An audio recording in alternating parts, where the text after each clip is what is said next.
Hi, everybody. I'm Candid Stanisci of CFL Talk. Welcome to the Spanglish World Network on Zingo TV, channel 250. Please remember to download the Zingo TV app at the respective app stores for iOS and Android devices.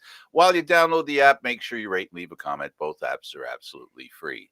Zingo TV is available on Google Chromecast, Amazon Fire, Fire TV sticks, Roku sticks, and also on all smart TVs 2016 forward. Now on CFL Talk. Joining me is the brains of the operation, David Morassutti. David, how's it going, buddy? Doing all right. Just finished watching some American football on Thanksgiving. One of the longest games I've ever watched. Detroit and Dallas? No, just kidding. Raiders in Dallas.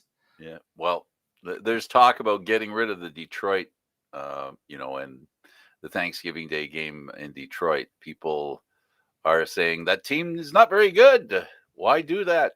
But it's tradition, right? As long as I can remember. Well, that's the thing, right? Why do certain teams play every year? It's always about tradition. Absolutely. And speaking of tradition, we've got a tradition that's one of the oldest in the world today in sports, and that is the teams are left with six vying for the mug, the very old Grey Cup. And I got to tell you, this playoff, even though you have such a heavy, heavy, heavy, heavy, heavy, heavy, heavy, heavy, heavy, heavy, heavy, heavy favorite in the Winnipeg Blue Bombers, there are some interesting matchups here that leave a person scratching their head, don't you think? Oh, for sure. I mean, we've seen. Winnipeg has been so dominant. We have seen dominant teams all of a sudden play a team that's on a roll. If Winnipeg finished the season 10-3, or sorry, 11-3, I believe. They were the flat out the most dominant team, no doubt. At 11, Absolutely. yes, 11-3. 14. Oh, okay, 11 and 3. Yeah, Yeah. with 14 games. Yep. But teams, they've also, it was partly because of the way that they were structuring the final few games. They didn't really have much to play for, so they didn't want to have any guys get injured. But I think there are teams right now that are on a little bit of a roll that can't be, you can't look past them. Not at all. I don't think, especially in the West. I think the good thing is that we have three teams in the East that are in the playoffs for a change. And they belong in the playoffs. Yes, very much so. But I still think the West still has a bit of an edge based on a couple of things. To your point, um, Hamilton was 15 and 3. And they did make it to the Grey Cup, but they didn't win the Grey Cup. Winnipeg was 11 and 7 and in third in the Western Division and did win the Grey Cup. So yeah, that kind of thing. I'm just looking here in the back because now you tweaked my memory to ask about what are the odds. You've got Calgary at 13 and 5. Ottawa was 11 and 7 in 2018. And in 2017, this was the year the Argos won. 13 and 4 were Calgary. Mm-hmm. And Toronto was 9 and 9. And that's your point. Quite frankly, when the playoffs come, the record really doesn't matter, maybe. So what happens is you become that team that should have won and didn't, like Hamilton last year in the Grey Cup. They should have won, in many people's eyes, especially Ticat fans. That's what makes the playoffs so interesting, and that's what makes the CFL interesting and football in general, because unlike hockey or many other sports, baseball, basketball, you get another kick at the can if you lose the first game. In football, it's one and you're done. Yeah, that's the whole thing about the playoffs, right? You go through this whole season, but it all gets determined by one game. And that's why I look less at the record and I look more at the style of play. And does the style of play favor a team that wants to win? I think that's more important than saying, "Oh, Winnipeg was 11-3." Well, yes, but look at how they got to 11-3. They were dominant in so many phases. Probably the only one that they weren't as dominant was special teams at times. And With they kind of fixed that problem, bringing in a pretty good kicker. yeah, and so this is a team that doesn't have many weaknesses, and really this will just have I mean for the teams that are looking to get there, it's a matter of can we ground into form the type of play we need to match the level that Winnipeg, because really Winnipeg has been playing at a playoff level for almost most of the season. Wow, they've been playing playoff style since last year when Caleros came. They got a decent offense to go with their great defense, and it's for them. It's about their defense and about how overwhelming it is and the physical way they play. And we talk about other sports like hockey where physicality is oh so important.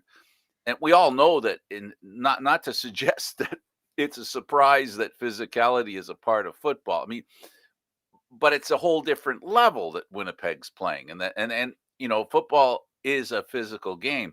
And then the truly physical style that they play, they really are a smash mouth kind of team. So I guess what that means is the team that plays them or in the playoffs in football, you got to take a punch, I guess. Is maybe what is one of the things that a team to survive in the playoffs, they have to have that ability to take a punch.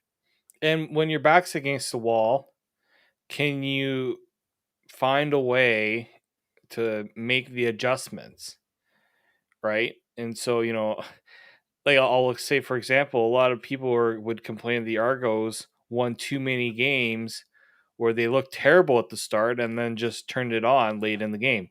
But in a way, when it gets hard in the playoffs, the Argos can think to themselves, "Hey, we've been in this position before, and we know what we need to do to get around it." How does a team that hasn't dealt with that adversity, how do they then figure that out? So I think there's a balance that needs to be had in that regard.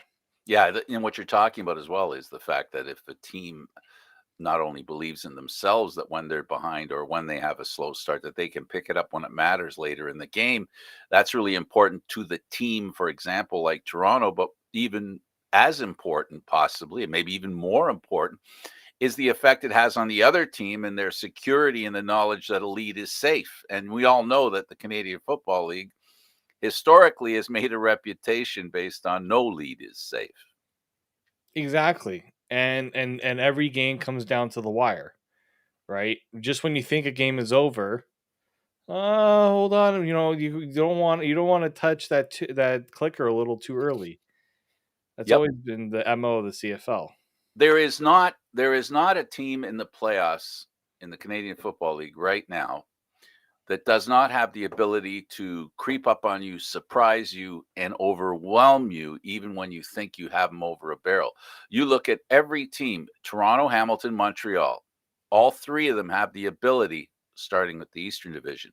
Toronto, we just talked about. Hamilton has the ability and the talent and players like Brandon Banks who could alone steal a game. And then you add Braylon Addison in.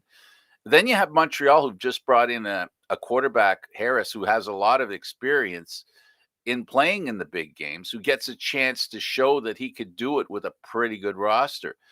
And then what I didn't say about those three teams is their smothering defenses. Their defenses alone can put a team away. Exactly, right? There's two ways that in my mind, there's two ways you can put a game away. You can do it by keeping your gas on the pedal on offense and just let the team know that they're not going to come back. They might score, but the other team you're going to score as well. You're going to match them. Or, as you said, your defense is just going to say, "Nope, this is where the buck stops. We're shutting it down." Like that's usually generally how you see those types of situations go. I feel like more teams now have tried to do the shutting it down on defense. Not as many will try to go for the we're just going to keep pressuring you on offense. Like they don't want to take the chances that a mistake could go against them. So they're going to go with the safer option. Absolutely. And then we have the We Canada division, the Western Canadian division. And they are, of course, the We Can division. And they want to get back to the We Can division, or the We Can part of it. Winnipeg, they want to get back to being in the Grey Cup, and they want to win it again. Saskatchewan has proven over the last couple of seasons, considering the break in between with COVID, they have proven that they can do it. They want to get back there again. And what do you know? Number 3, Calgary. What team doesn't want to prove past glories can be repeated? Right. And they're a team that everyone thought was kind of out of it. Like, what's going on here? This is not the team we had come to see for so many years. And slowly but surely, they got back there. And to myself, I think they're a team that a lot might be overlooking. Like, if you look at it, like Calgary, when they won the division, sorry, they didn't win the division in 2019. When they were second, they had the home playoff date. People were sleeping on Winnipeg because what the road team isn't supposed to win that. Win 2 road games to get to the Grey Cup. It's not supposed to happen. I think we could potentially see the same in Calgary, based on what I've seen from them. I say the last half of the season, even the last 5 games. I think they've found the formula for themselves. To remind themselves of who they are. And they've had the steadying hand of a general manager that understands the inner workings of the game, understands defense, understands Canadians, understands passing, receiving, defense, as I said, special teams. And then you have a coach who has won before. Um, you know, uh, obviously, with Dickinson, the guy's a winner. He knows how to win. As a quarterback, as a player, he did it, and as a coach, he's done it. And now he gets a chance to prove it in a way that I don't think he's ever had to prove it since his first year in Calgary, and that is to prove he can do it when people might be doubting him.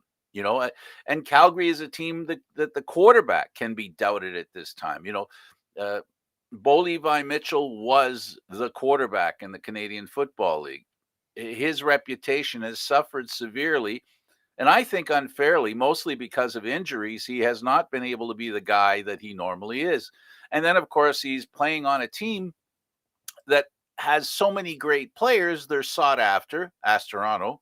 So, they've had to rebuild on the fly, and that's not easy. And they've done a good job, but they proved the point that you can start a season as a also ran, but you can quickly in the Canadian Football League turn things around, and they have.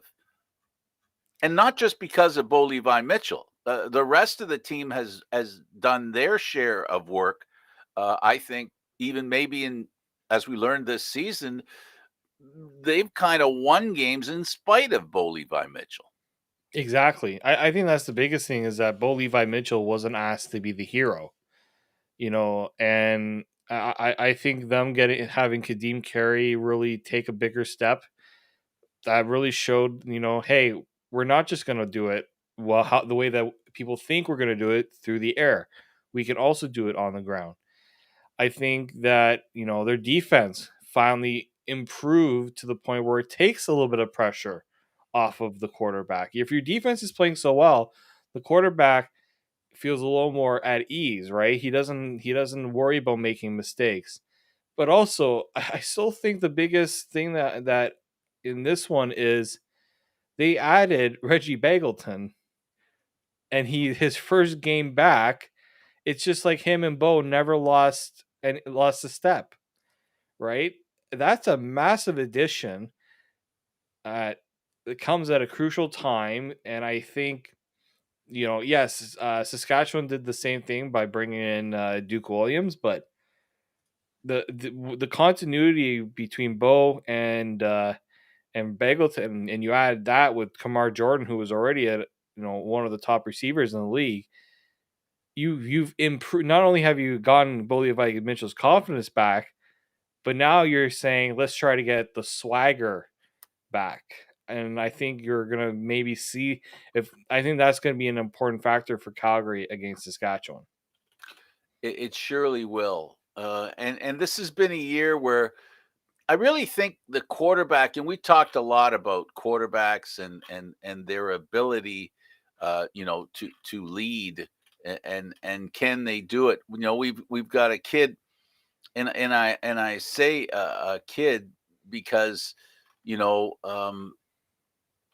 a lot of times you look at Saskatchewan now. There is.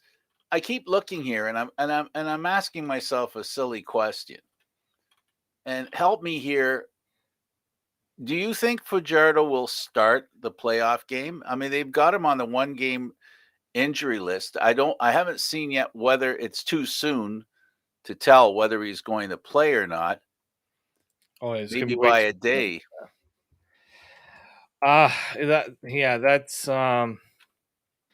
I can't see a scenario where he doesn't play just because it's such a big game, and really he's had time to whatever ailment he's had some time to get over it a little bit.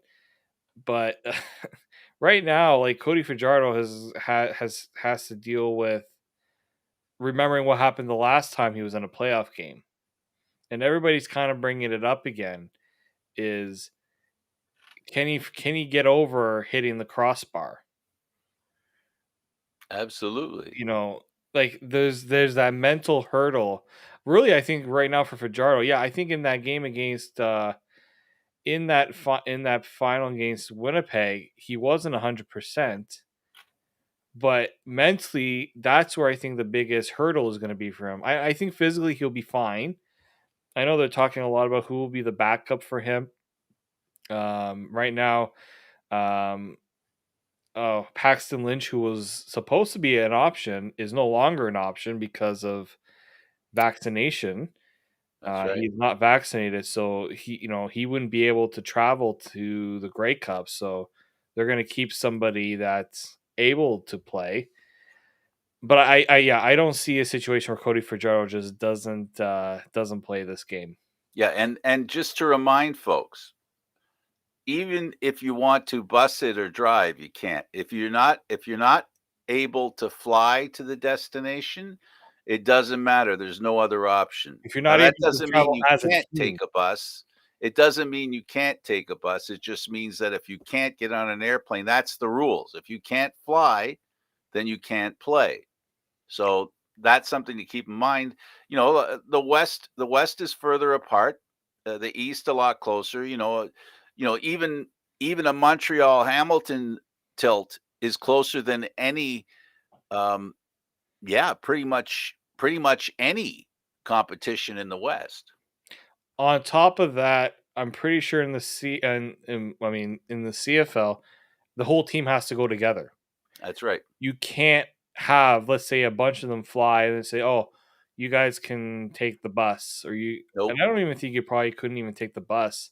I'm sure there's probably some sort of COVID rule for that as well, and that's significant because I know the insurance plays a factor, right? You're traveling with the team. Something happens, the team is liable. So yeah, so for I mean Saskatchewan, I don't think anybody of note is going to be missing really. I know that for other teams there were some concerns about players, and I know the CFL has sent out a memo that I believe 95% of the league was vaccinated, fully vaccinated this season. Like it wasn't 100%, it wasn't 99. I'm pretty sure it was like closer to that 95% threshold. They did very well on their protocols and their testings. They only had the one game that was moved. They were really happy about that. Yes. But there's still some players that are yeah, they said here 95% of players to be fully vaccinated by December 1st. So that means some players are still not fully vaccinated as well.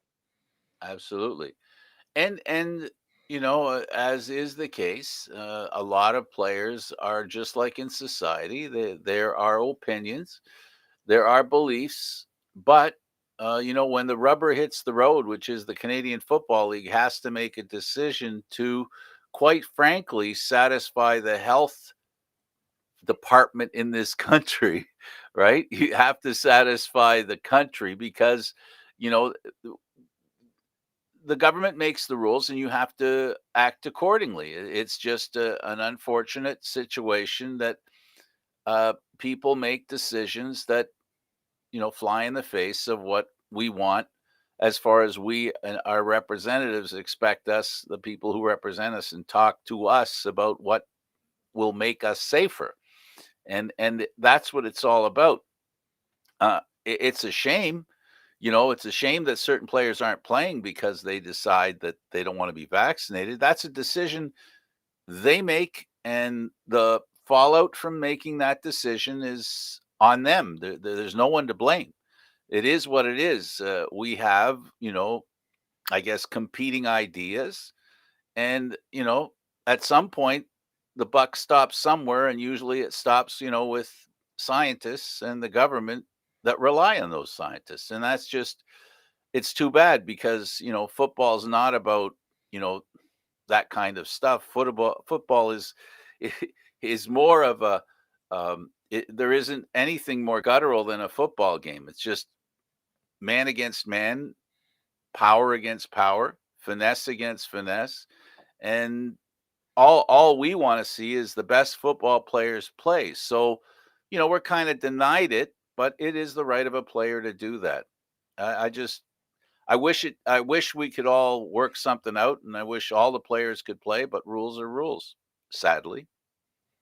It's the agreement. The players signed off on the protocols. The league signed off on the protocols. So anyone that complains about it, well, then the protocol shouldn't have been signed the way that they did. So I understand the personal battles, but I mean when it's something like this, you have to think about what's important to you, and if they feel it's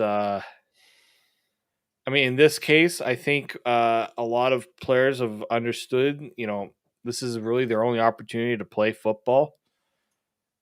It's you know there's not as much justification anymore when you consider who's the science and what the science is saying, Mhm. and none and I think more players have realized it's not worth the battle if the battle isn't something that if it's the battle that's not going to be worthwhile based on what the argument is. I'll Yeah, just say what it. hill do you want to die on? Exactly.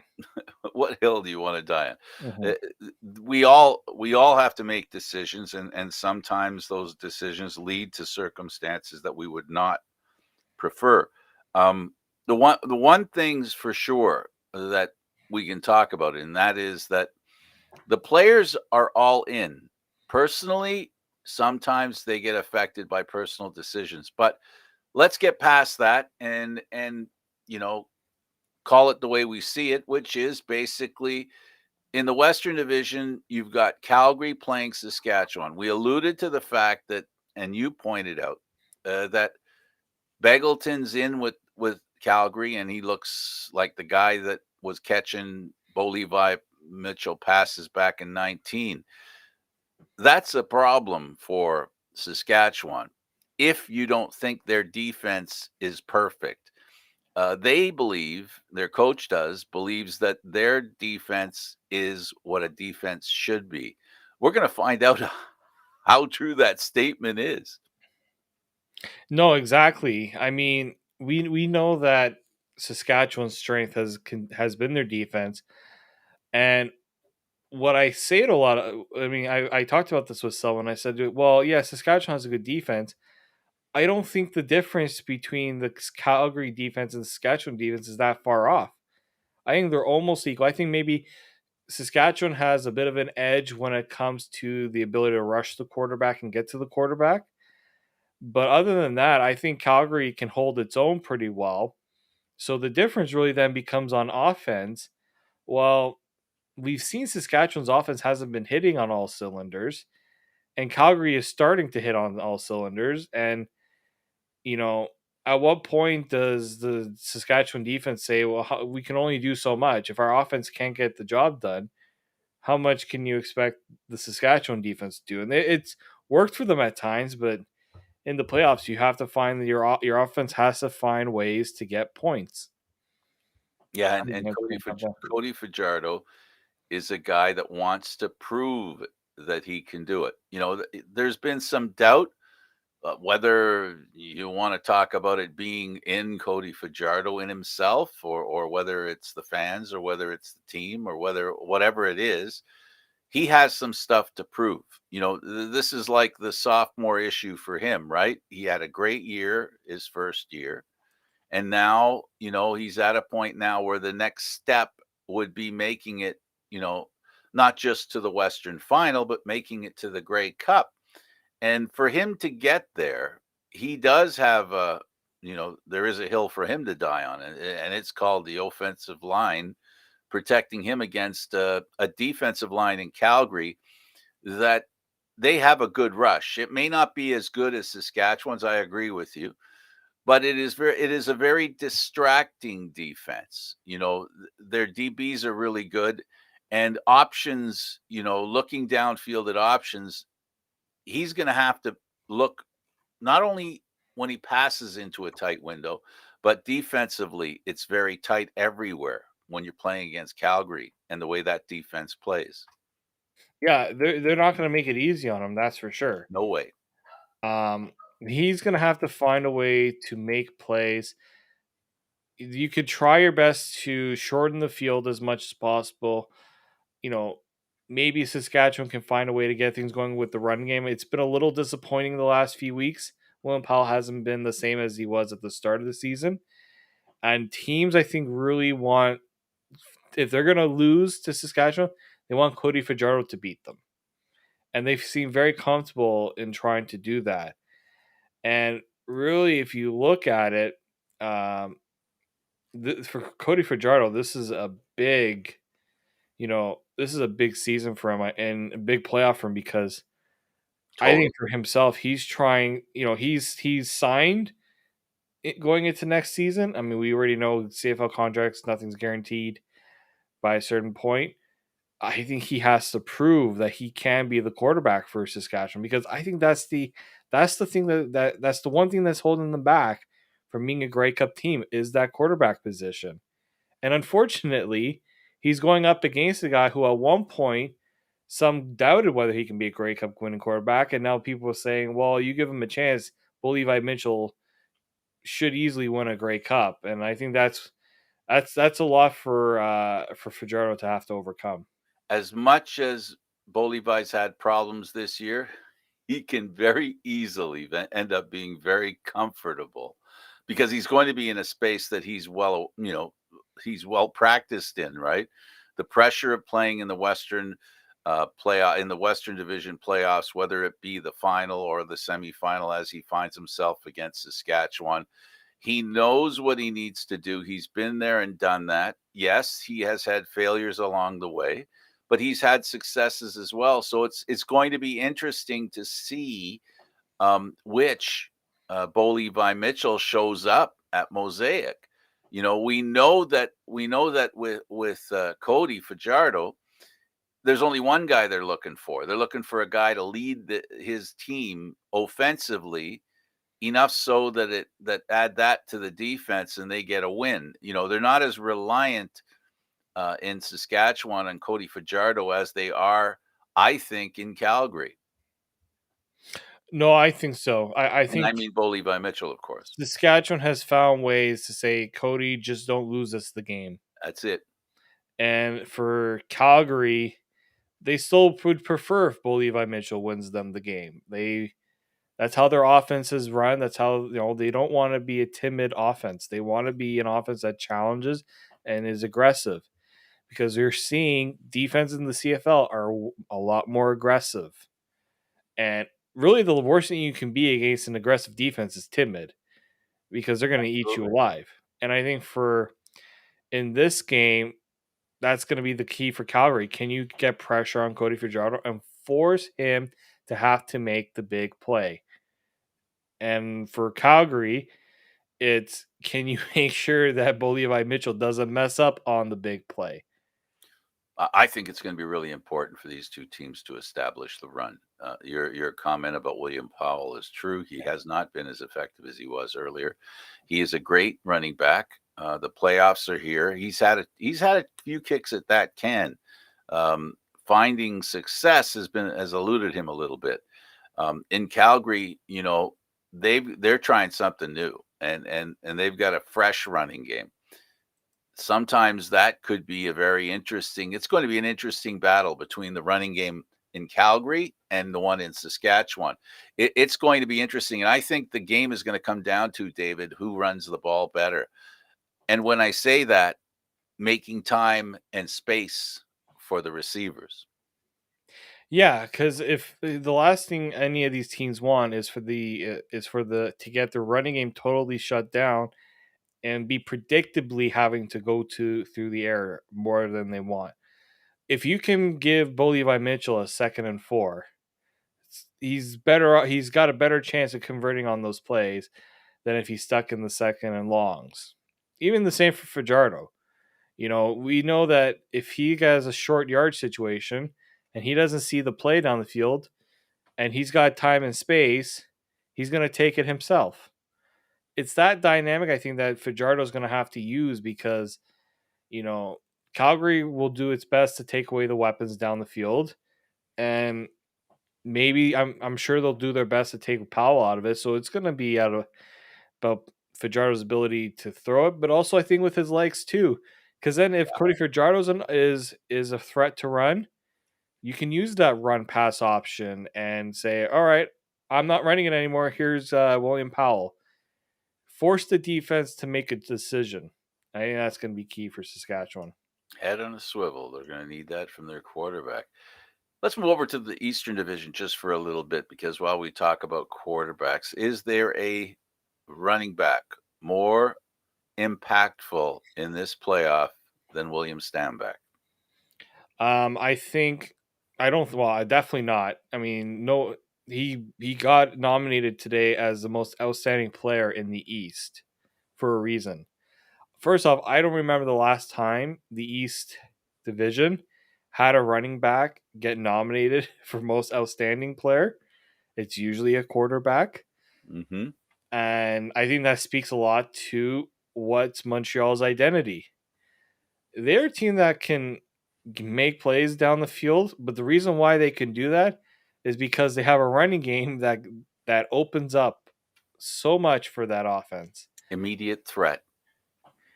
And it's not and he will make it tough. Absolutely He's will. going to make it tough on like it's these aren't he's not, picking up hard easy yards late in the game when the game's out of hand. No, he's doing it right from the start. And he's getting I mean, he's this season he's averaging 6 yards a carry. So he's automatically putting yourself in short field to get the conversions. And then sometimes he gets a 2nd and 4. Guess what? We're comfortable running or giving our running back the ball on that 2nd and 4. Not many, Absolutely. not many teams are as willing to do that. I think the only thing is, this is probably the one team that William Stanback has had problems running the ball against. Gee, I wonder what that's about. Yeah, Maybe a guy that just broke the record for tackles. Simone Lawrence might have something to say about that. Simone was very quiet in 19. He was very quiet in the Grey Cup. He was very quiet at the beginning of this year, but he has, as the tackles have mounted, and as it almost seems like a destiny thing. Him taking over from Angelo Mosca as far as tackles are concerned, and it seems like it has helped him really find his mojo. Because emotion is what he's all about. Simone Lawrence is about emotion. For him to play well, he has to play with a lot of emotion. He has always been like that. And at the beginning of this year, and especially in the Grey Cup, I know it's a long time to remember. 21 is where we're at now. 19 is when that happened. He did not seem to be almost a factor. And I'm not talking about just big plays. I'm talking verbally, vociferously. He is a very loud and vociferous. He does a lot of talking and a lot of chatting and all that stuff. And I don't remember him being like that at the Grey Cup or early in this season. He seems to have picked that up a little bit. Is that because he needs to make some big plays so he can, it's not just about making, the pitch, it's about making the sale? Yeah, I think for him, they see him as not only the leader on the field, but off the field as well, right? Right. And so, he's a player that has built up a certain reputation, and really, I mean, he's he's been a big reason why the team has been so successful for so long, especially on defense. Um, Absolutely. that and the thing for him is he can be such a disruptor. A team can have a certain game, like when like Montreal can think that they can run the ball all they want, and Simone's Oranges can be like, no, you're not. Hmm. Like he's got that ability, and yeah, he's. I know there's been a little exchange of some words. I think Patrick Levels has said, they've already started it a little bit, but let's also not forget where this game is. It's in Hamilton. Yeah. Hamilton, there's such a tough place to play, and the players thrive. The Tiger Cats players really thrive on that, especially on defense. Yeah, And and so the fans know that they have an impact. The Cat fans are such great fans as far as, sharing. We talk about emotion with Simone Lawrence, and not to change the subject, but I guess I am. Um, there is, also the factor that emotion is also a problem for Hamilton, and it finds itself in the person of Brandon Banks.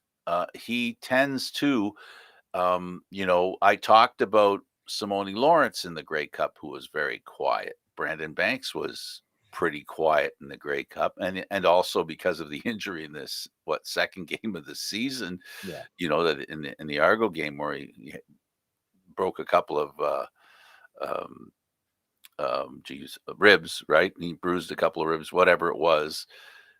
He needs to be emotionally anchored, and unfortunately with Brandon Banks, sometimes his emotion gets the better of him. So this is an emotional team, Hamilton. On one hand you have Simone Lawrence, on the other hand you have Brandon Banks. Both bring to my mind emotion as a key factor in how well they'll play. yeah, no, I really do think that, and what I think is going to be more important for Hamilton is to make sure these guys get going early. Because if they're quiet for too long, it'll get in their head, right? It's so hard to flip that switch when the other team knows that they have the edge both physically and mentally on the team, right? Yeah, And I think so what you're saying is they're consistent, and they need to find the good consistency early. yes, right. Like like Brandon Banks is at his best when he is right from beginning to end. Dominating. He's dominating. Very rarely do we see Brandon Banks hold for 3 quarters, and then fourth quarter. Oh, here's Brandon Banks now. That's not really the Brandon Banks I know. The Brandon Banks I know, it's like, oh boy, we're in for a long day against Brandon Banks. I think part of it too is he's not doing it on special teams either. He's one of those players that reminds me a lot like a Chad Owens, where he has to do it all over the field. Not just in the receiving game, but in the punt returns and the kickoffs. He was one of those players where I thought was at his best when he was doing all of it, when he was getting involved all over the field and not just on the offense. Yeah, and I'm looking forward to seeing him have a game. It's always nice to watch Brandon Banks play. The guy's a human highlight reel. Some of the catches he makes are amazing. For a small guy, he is very strong and very physical, and he's quite capable of turning a game around himself. The problem with this game also could be for either team is their quarterback. They need they need their quarterbacks to dominate. Want to talk about domination? They need Mazzoli to dominate. Obviously, Montreal needs Harris to dominate, and Harris has they're two peas in a pod. Actually, both players have had great regular seasons. Both players have had great games. Both players have had record-breaking games. They've played the kind of games and made the kinds of passes that nobody's ever done before. But here's where the rubber needs to meet the road for them in the playoffs. And that's what they need to do. And it's going to be interesting to see which one of these quarterbacks, answers the bell. And if they both answer it, oh boy, it's going to be one heck of a game if both these quarterbacks decide, you know what, I'm going to get her done. You know what's the difficulty for both, not just Hamilton, but also Toronto? Absolutely. Neither team has played Trevor Harris this year. At no point, because he started in Edmonton, then he came over. He has not played either team against either team. Now, it could be a benefit for it, might also work out against Trevor Harris because he hasn't played against those defenses. But if I'm Montreal, it's like, okay, he doesn't know, like Montreal doesn't know how to defend him in our system. We might remember the last time Trevor Harris played in Hamilton in a playoff game. Didn't go all so well for him. He put up 319 yards. He had a Right. touchdown, but he had 2 interceptions.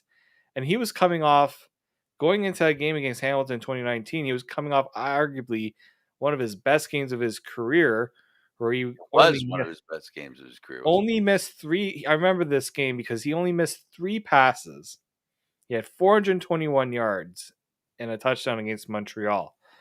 That was by far one of the best, probably is his best game. He had a couple of other good ones during the regular season too. But when I think about this season, and since he's come over to Montreal, he hasn't. The funny thing is he hasn't been the Trevor Harris that we were expecting. He had his most he's thrown was for 259 yards, and that was against Ottawa in a game they lost, by the way. Now, this is a game that they were trying to win because it meant trying to get home, make sure Hamilton didn't have home field. Right. Right. And so he's only gone over, he's gone he got close to 400 back on Labor Day against Calgary. That's like his best. No, and since then, he hasn't done, like, we haven't seen the Trevor Harris that we were expecting to see this year. So for Montreal, I'm kind of wondering which which Trevor Harris is. I'm gonna do this a couple of times today. That's okay.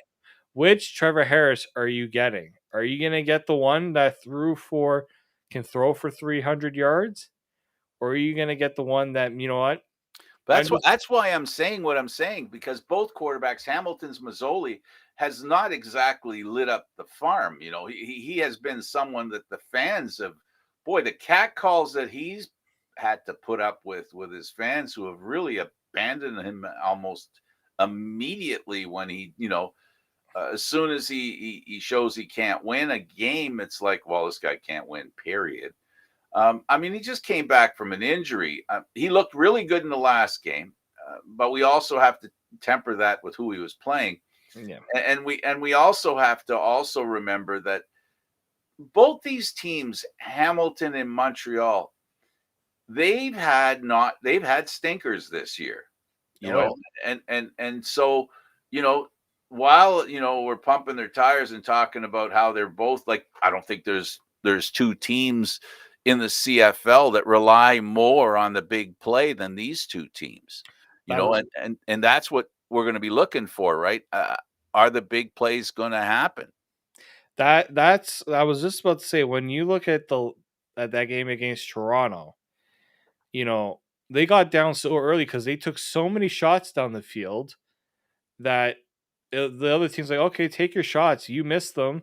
We're going to get opportunities to score. And for Hamilton, really what I think for Mazzoli, Hamilton should not be seeing him throwing 40 times in this game. I think that's a problem if he's throwing 40 times. That means one of two things. One, you're not establishing the run enough. And Hamilton has running backs that can make plays. We have seen it. They just don't get that many opportunities to do it. When I always say a team that runs the ball and can show some success running the ball have an easier time opening up for the big plays. Now, I don't expect Especially at them. this time of year when it's colder. Yes, and what I don't expect in this game, I mean, people are bringing up that Berlin Addison's been active from the sixth game. Steinauer says he's a long shot to play, which take that for what you will, because I mean, I don't think they're going to announce it right away that he's playing, because then that's something Montreal gets time to prepare for. So, what if Berlin Addison can play and be effective, that makes Hamilton that much better and that much tougher to stop. But Montreal has one thing going for them, I think. They show that they can get to the quarterback. They Mm. show that they can rush. And we saw in that Grey Cup, when you get pressure on Hamilton, they really do struggle to beat pressure. They need time to make to get those big plays. So if I'm Montreal, it's all about getting pressure on Mazzoli. But but if Evans is back there, and I have a few Yeah. Ticat fans who remind me that Evans is the better quarterback, and the Argos were lucky because Evans wasn't the quarterback in that game. The thing about Evans is that he does scramble well if he ends up on the field. I mean, we could see him. I would not be surprised that both quarterbacks are in that game, and I'm not talking about second and inches. Yeah. I'm talking there's going to be plays in there. Hamilton has always been a team that loves trickery. You know, they love doing things that surprise the opposition, and they can do that with the two quarterbacks they have. You know, we talked going in from the beginning of this season how they probably have the best 1-2 punch at quarterback in the Canadian Football League. Now, you know, we'll see how that pans out. I mean, you can have two really good quarterbacks, but one of them's got to play well. And if you want to move on, that's what's got to happen. Speaking of quarterbacks, we haven't had a chance to talk about the two that are waiting to see who they play. One, Bethel Thompson in Toronto, and the other, Zach Collaros in Winnipeg. Zach Collaros has been a godsend to Winnipeg. He was the difference maker on that team. Even though, really, honestly, was he the guy that was the most important, most valuable player? No, Andrew Harris, and I don't mean Trevor Harris. Andrew Harris. Andrew, you're welcome. Andrew Harris won the MOP in the Grey Cup because of how important he was. And that is something that Collaros looks forward to. He has that security blanket that is the running back. Here in Toronto, well, in Ontario, where I am anyway, it's not Toronto. You're in Toronto where you are, I guess I should say. Mhm. In Toronto where you are, uh, the Argos have not had a steadying running back influence. They've had, with White and of course, DJ, they've had two guys that have had flashes of brilliance, but we really haven't had that kind of consistent, steady brilliance that's required. Mhm. I think we can agree in a playoff game like they're waiting to play against either Montreal or Hamilton. Yeah, and really for because they run the ball so well in Winnipeg, but I don't think he's had a system where he feels so protected. He feels so comfortable staying in the pocket. I mean, and Claros is also someone that isn't shy to move. Or he's Oh, the absolutely. prototypical CFL quarterback. He doesn't have to stay in the pocket to be effective. He can extend the plays for a few more seconds, and scramble and wait for the receiver to get I don't open. think there's a better quarterback at that than No, I don't Calero. think I really don't think so. I think the biggest one for me and the reason why Zach Claros is so valuable for Winnipeg, 20 touchdowns, 6 interceptions. He has not thrown more than one pick in a game this year. He will not lose Winnipeg a game. If really, I think what is going to be important for any team that goes up against Zach Claros is you got to force him to come back. You have to force him into to a wall. You have to push him back because if he gets comfortable and if he gets settled in, he's as good as any quarterback in the league because got the confidence to know that I'm going to take that deep shot because I know my receiver is going to get it, but I also The know that threat my of defense doing that, the threat of doing that is always so big with him. and the defense can get the ball, and that defense is playing so well that hey, Andrew Zach, you miss it, we're gonna get it back for you. That's just that defense is so good that a quarter, he's gonna make the most of the opportunities he gets. He's only thrown 40 times once this season. I think that really says something. This is not a guy that's being asked to throw a ton because also he builds up such a big lead that they're like, okay, we're gonna run it for the rest of the game and we're just gonna ground and pound. Well, David, the thing is, you talk about the defense. They help the quarterback get good field position. But the quarterback, Caleros, helps himself with good field position. He's a guy that's really good, starts the game well, finishes the game well. He's consistent. He's able to make the big play, like you said. And he creates a comfort zone for the defense as well because, he does march the ball downfield. And, we all know that the kicking game can have an impact on field position, but so can a quarterback who gets a few first downs before surrendering the ball or putting themselves in the position where they go for a field goal. And now when they do that, they have a kicker that has a history of being able to do it. So, that's a couple of things for them. With the Argos waiting for their opponent, uh, either one of those teams could come to the game in Toronto with a couple of nagging injuries because full well, David, those two defenses in Hamilton and Montreal, like the physicality and like the ground and pound, they will put a beating on each other. And that's one of the biggest reasons why teams in the CFL want to finish first because they don't want to play that game. They're more than willing to sit back and wait for the opposition to show Mhm. up.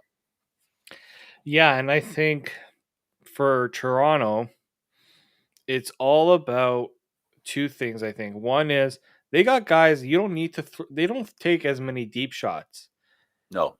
I mean, McLeod has had a little bit of trouble with those deep shots, but they have enough guys that can make plays that if you give them and get them in open space, they're going to make plays. But also with Bethel Thompson, he was lauded. He was, a lot of people like the fact that he didn't throw many interceptions, and then of course he throws four against Yeah. Montreal, and then it started a parade of turnovers for him. But he just needs to play clean. He needs to find ways to get Patient, the be ball, patient. be patient, and get the ball into scoring areas. Because even if they don't get a touchdown, I believe arguably they have the best kicker in the league right now. That could be. Absolutely, and the awards say so. So, yeah, no, Boris Beatty's been awesome, and like clockwork, the guy is amazing. Like the German trains, the guy is you can count on him. You know what he's gonna do, when he's gonna do it. The other thing that the two teams that are waiting for the decision to be made. On one hand, you've got the Argos that are a team that I think are well coached, and I think they're a team that when I say well coached, they're not afraid to change their mind, which is why when they come out in the second half, they this year have played better. They don't have a problem with changing the game plan, and that's something I think that in football is not an easy task. Yeah, no, and it's such a tough thing, right? And so when I look at when it's just a one game, like this is where a coaching staff is so important, where you have that game plan And the team that can best stick to that game plan, that's I think going to be the most important thing. And I think that's why a lot of people have talked about how coaching has. I mean, you look at Winnipeg, and the reason why they've been able to stay successful is because really what changed, right? They kept the same formula, and that formula has worked. For Toronto and for McLeod, I think the more he can stay on that game plan mentally, not the deviate from it. I think that's the most crucial thing for him. Yeah, yeah. Well, I'm going to have to let you have the last word there, David. I really, for me, it's going to be who.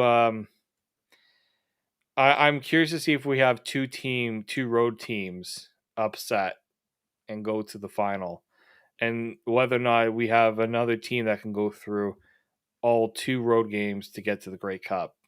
Because I think it would be very interesting. I think Calgary and Montreal are capable of it, but capable doesn't mean anything until they can actually put it together. Yeah, and right now, going into this semifinal, I think the positives. I think Montreal, even though they lost that last game, which was a bad sign, I think they were looking past Ottawa, and that's the problem for them that they need to right as soon as they show up at Tim Hortons Field. And as far as the Western Division is concerned, Calgary to me is the inside favorite. Saskatchewan has to play their best game of football if they're going to beat Calgary. Just Yeah. simple. That's what they have to play the best game they played this year because they played a couple of games against Calgary that weren't that good. And they need to play really well. They need to play at the top of their ability, and their quarterback has to stop throwing the ball at goalposts. Yeah, I think experience is going to play a big factor here. Absolutely. Thank you, David. Thank Always you. a pleasure. Thank you, Frank. For David Morassutti, I'm Candid Frank Stanisci. Thank you for watching CFL Talk Aaron Live Mondays at 1 p.m. Eastern Standard Time, but not this week. Join us here at 9 o'clock on Thursday. Thanks for being here. The show can also be heard on the Spanglish World Radio Network for CFL Talk, news, entertainment, and other sports programming we offer. Please check out SpanglishWorld.ca. Spanglish World, watch it, hear it, read it, download it, and live it. Thanks for watching, everybody. Until next time.